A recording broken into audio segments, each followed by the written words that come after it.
Normal delivery అంటే 8-10 ఏనుగులు ఒకేసారి మనల్ని తొక్కితే ఎంత నొప్పి వస్తుందో అంత భయంకరంగా ఉంటుందని సినిమాల్లో చూపిస్తుంటారు కదా. అసలది నిజమేనా? ఖచ్చితంగా కాదు. మీడియా సృష్టించిన ఇలాంటి భయపెట్టే అపోహల వెనుకున్న అసలు వాస్తవాలేంటో తెలుసుకుందాం రండి. ఈనాటి మన ప్రత్యేక విశ్లేషణకు స్వాగతం.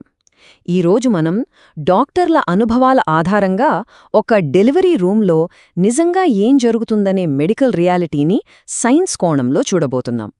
అనవసరమైన భయాలను పక్కనపెట్టి ఎన్నో ఏళ్లుగా మనల్ని వెంటాడుతున్న అపోహలను ఈరోజు పూర్తిగా ఛేదించేద్దాం.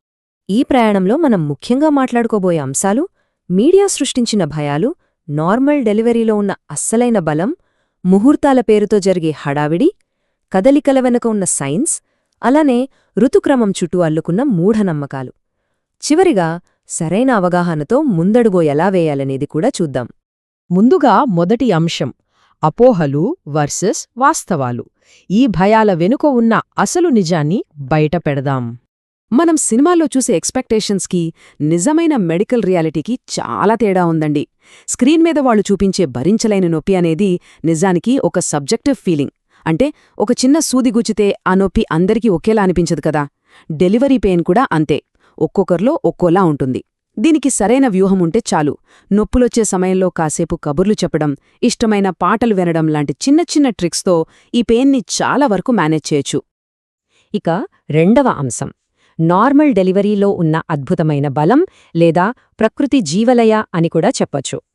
ఒక అందమైన పువ్వు ఎంత సహజంగా వికసిస్తుందో, ఒక ప్రాణం భూమి మీదకు రావడం కూడా అంతే సహజంగా జరగాల్సిన ప్రక్రియ. మీకు తెలుసా, ఏకంగా 85% డెలివరీలు ఎలాంటి ఆపరేషన్లు లేకుండా పూర్తిగా సహజంగా జరిగే అవకాశముందని సైన్స్ చెబుతోంది. నిజంగా ఇది చాలా పవర్ఫుల్ నంబర్ కదూ. అసలు నార్మల్ డెలివరీ వలన బిడ్డకు, తల్లికి వచ్చే లాభాలు అన్నీ ఇన్ని కావు. బిడ్డ పుట్టగానే ఊపిరితిత్తులు చాలా వేగంగా పరిపక్వత చెందుతాయి. అన్నిటికంటే ముఖ్యంగా తల్లి వెజైనల్ మైక్రోబయోమ్ ద్వారా బిడ్డకు జీవితకాలం సరిపడా సహజమైన రోగనిరోధక శక్తి అంటే ఇమ్యూనిటీ అందుతుంది. ఇక తల్లి విషయానికొస్తే సి సెక్షన్తో పోలిస్తే నార్మల్ డెలివరీ తర్వాత చాలా త్వరగా యాక్టివ్గా కోలుకుంటారు. అందుకే చిన్న భయంతో సి సెక్షన్ వైపు వెళ్లి ఈ అద్భుతమైన ప్రయోజనాలను కోల్పోకండి. మూడవ అంశం: ముహూర్తాల భ్రమ. అంటే ఆరోగ్యం కంటే సమయానికే ఎక్కువ ప్రాధాన్యత ఇస్తున్నామా? ఈ మధ్యకాలంలో గడియారంలో ముల్లు ఫలానా సమయానికే ఉండాలి, కరెక్ట్గా ఆ నిమిషానికే బిడ్డ పుట్టాలి అని ముహూర్తాలు పెట్టి మరీ డాక్టర్లను అడుగుతున్నారు. ఇది ఎంత విచిత్రంగా ఉందో ఆలోచించండి. ఒక తల్లి, బిడ్డల ఆరోగ్యం కంటే గడియారంలో ఆ ఒక్క సెకను నిజంగా అంత ముఖ్యమా? ప్రాచీన వేదాలు కూడా జననాన్ని ఇలా కృత్రిమంగా శాసించమని ఎక్కడా చెప్పలేదు.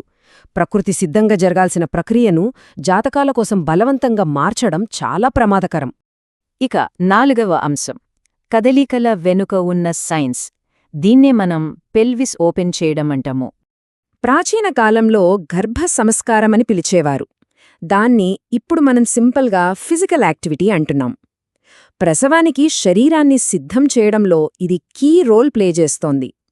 కింద కూర్చోవడం, క్రమం తప్పకుండా వాకింగ్ చేయడం, చిన్న చిన్న ఇంటి పనులు చేసుకోవడం, ఏవైనా ఇష్టమైన ట్యూన్స్కి సరదాగా డాన్స్ చేయడం, ఇవన్నీ పెల్విస్ ఓపెన్ అవ్వడానికి చాలా అద్భుతంగా పనిచేస్తాయి. ఇప్పుడున్న పరిస్థితుల్లో గంటల తరబడి స్క్రీన్స్ ముందు కూర్చుని కదలకుండా ఉంటే ఏమవుతుందో తెలుసా? అది స్థూలకాయానికి, హై బ్లడ్ షుగర్కి దారితీసి లేనిపోని కాంప్లికేషన్స్ని తెచ్చిపెడుతుంది. అదే మన రోజువారీ జీవితంలో యాక్టివ్గా కదులుతూ ఉంటే ప్రసవ సమయంలో ఆ పెయిన్ని తట్టుకునే ఎండ్యూరెన్స్ అంటే అద్భుతమైన స్టామినా మన శరీరానికి దానంతటా అదే వస్తుంది. ఐదవ అంశం: ఋతుక్రమ వాస్తవాలు. తరతరాలుగా వస్తున్న మూఢనమ్మకాలను బద్దలు కొట్టాల్సిన సమయమిది. పీరియడ్ బ్లడ్ అనగానే ఏదో అపవిత్రమైనది అన్నట్లు చూస్తారు. కాని ఆలోచించండి, ఆ బ్లడ్ లేకపోతే మానవ మనుగడే లేదు, మనకసలు జీవమే లేదు కదా. పాత రోజుల్లో ఆడవారు పొలాల్లో, ఇళ్లల్లో చాలా కష్టపడేవారు. ఆ 5 రోజులు వాళ్ళకి శారీరకంగా, మానసికంగా కంప్లీట్ రెస్ట్ ఇవ్వాలనే ఉద్దేశంతో ఆ ఆచారం మొదలైంది. కానీ రాను రాను దాని అసలు అర్థం మారిపోయి అదొక పెద్ద మూఢనమ్మకంగా తయారైంది. ఇంకో డేంజరస్ ట్రెండ్ ఏంటంటే, ఇంట్లో పూజలున్నాయనో పెళ్ళిళ్ళున్నాయనో పీరియడ్స్ రాకుండా ఇష్టమొచ్చినట్లు హార్మోన్ పిల్స్ వేసుకుంటున్నారు. ఇది ఎంత ప్రమాదకరమో తెలుసా? ఒక చిన్న కన్వీనియన్స్ కోసం ఇలా చేస్తే తీవ్రమైన హార్మోన్ల ఇంబ్యాలెన్స్ వస్తుంది. మూడ్ స్వింగ్స్, అకారణంగా బరువు పెరగడం, ఫ్యూచర్లో సైకిల్స్ అన్నీ ఇర్రెగ్యులర్గా మారిపోయి సంతానోత్పత్తి సమస్యలు కూడా వచ్చే ప్రమాదముంది. దయచేసి ఇది గుర్తుపెట్టుకోండి. ఇక మన ఆఖరి అంశం, ఒక అవేర్నెస్ కోసం పిలుపు. దీన్నే మన స్పేస్ని నిర్మించుకోవడం అందాం. సేఫ్టీ అండ్ అవేర్నెస్, భద్రత, అవగాహన ఇవే మనకు కావాల్సిన అసలైన విద్య. కేవలం భయపడిపోతూ ఉండటం కాదు, సైన్స్ని అర్థం చేసుకుని భద్రతతో కూడిన నిర్ణయాలు తీసుకున్నప్పుడే నిజమైన ఎంపవర్మెంట్ అంటే ఏంటో మనకు తెలుస్తుంది. ఈ రోజుల్లో దంపతుల మధ్య ఇది నా స్పేస్, అది నీ స్పేస్ అనే మాటలు బాగా వింటున్నాం. కానీ ప్రెగ్నెన్సీ జర్నీలో కావాల్సింది ఆ రెండు కాదు, మన స్పేస్. ఇద్దరూ కలిసి చేతిలో చేయి వేసి నడవడం, ఇంటి పనులు సరదాగా పంచుకోవడం, మనసు విప్పి మాట్లాడుకోవడం, ఇవన్నీ దంపతులిద్దరినీ ఒక స్ట్రాంగ్ టీమ్గా మార్చి రాబోయే పేరెంట్హుడ్కి అద్భుతంగా సన్నద్ధం చేస్తాయి. సో చెప్పండి, ఇక ముందు కూడా ఆ పాత అపోహలు, అనవసరమైన భయాలే మన భవిష్యత్తును శాసించాలా? లేక సైన్స్ని నమ్మి ప్రకృతి లయను గౌరవిస్తూ ఇద్దరూ కలిసి ఒక కొత్త అవేర్నెస్ వైపు అడుగువేద్దామా? చాయిస్ మీదే. వాస్తవాలను తెలుసుకుందాం, కలిసికట్టుగా ఒక ఆరోగ్యకరమైన భవిష్యత్తును నిర్మించుకుందాం.